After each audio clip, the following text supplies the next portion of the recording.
عارف رومی رحمۃ اللہ تعالی علیہ فرمایا کرتے تھے کہ کسی مسلمان کو اگر آپ خدا نہ خواستہ کبھی کہہ دینا کہ یار تیرے اندر تو ایمانداروں جیسی کوئی بات ہی نہیں، تو بندہ ہو سکتا ہے تلوار نکال لے، لیکن اگر اسے کہا جائے نماز پڑھو تو کہتا دعا کرو میرے لیے، تو دین کی طرف نہیں آتا، کہتا آہستہ آہستہ آ جاؤں گا۔ آپ اسے ذرا کہہ دینا تو وہ تو ہو سکتا ہے تلوار نکال لے۔ عارف رومی کہنے لگے یہ کیسا مسلمان ہے، نماز دعا کرو، سچ بولا کر دعا کرو، کسی کا خیال رکھا کر دعا کرو، تو اپنے دل میں اللہ کی مخلوق کے لیے نرمی پیدا کر دعا کرو۔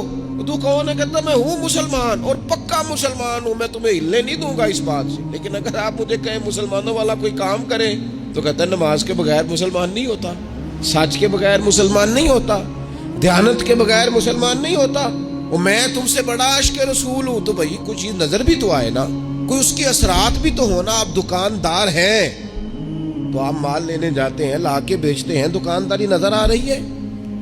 آپ تاجر ہیں، آپ کسی چیز کو خریدتے ہیں بیچتے ہیں، تجارت نظر آ رہی ہے۔ آپ کا علم سے شغف ہے، آپ پڑھتے ہیں پڑھاتے ہیں، سمجھ آ رہی ہے۔